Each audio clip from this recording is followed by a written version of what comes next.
Este vídeo explica de manera clara cómo se da la replicación del ADN. ¿Para qué se duplica y cómo lo hace? Replicación. Es el mecanismo en el cual una cadena de ADN se duplica. Es decir, sintetiza una copia idéntica. Y crea una cadena hija. Este proceso comienza en el momento en que la doble cadena de ADN es relajada por la enzima girasa. Asimismo entra la enzima helicasa y rompe los puentes de hidrógenos que unen los nucleótidos de las dos cadenas de ADN. Seguidamente actúan las proteínas SSB para evitar que los nucleótidos de las dos cadenas se unan entre sí.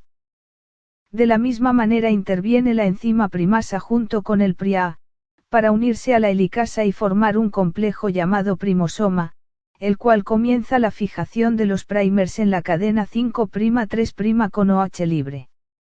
Teniendo en cuenta la formación del bucle que cambiará la direccionalidad y dará lugar a la adherencia de los cebadores conocido como fragmentos de Okazaki. El ADN polimerasa 1 se ensambla sobre los fragmentos de Okazaki, en dirección 3' a 5' exonucleasa, removiendo los nucleótidos que son reemplazados por ADN. De igual manera la enzima ligasa une los fragmentos polinucleotídico 3' con 1 polinucleotídico 5' mediante enlaces covalentes. Simultáneamente a estos procesos el ADN polimerasa 3 solo puede polimerizar en sentido 5' a 3'. Ello representa que una cadena se puede copiar directamente a lo que se adhiere el primer o iniciador. A esto se le conoce como horquilla de replicación. Esta duplicación del material genético se produce de acuerdo con un mecanismo semiconservador. De esta manera de una molécula de ADN única, se obtienen dos o más réplicas de la primera llamadas cadenas hijas. Transcripción. Este vídeo explica de manera clara cómo se da la transcripción en procariotas. ¿Para qué se transcribe y cómo lo hace? Transcripción. La transcripción es el proceso por el cual se sintetiza una cadena de RNA, usando como molde una cadena de ADN. Un operón es una unidad transcripcional regulada y coordinada para la obtención de un producto. Formado por los siguientes componentes: un promotor, un operador, genes estructurales y lo que no se transcribe. Para la iniciación del proceso de transcripción, se debe dar la actividad que produce la unión del factor sigma y la ARN polimerasa en el operador.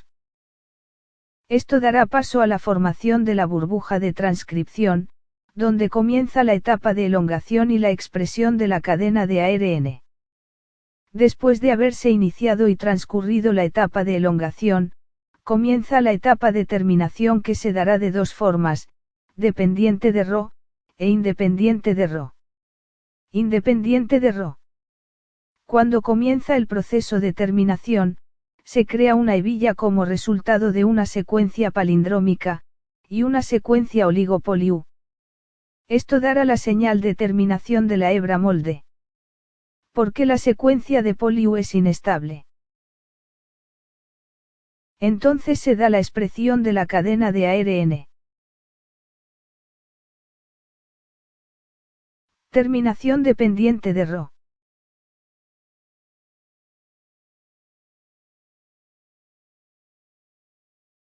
Cuando comienza el proceso de terminación, se crea una hebilla como resultado de una secuencia palindrómica, y una secuencia CAGU.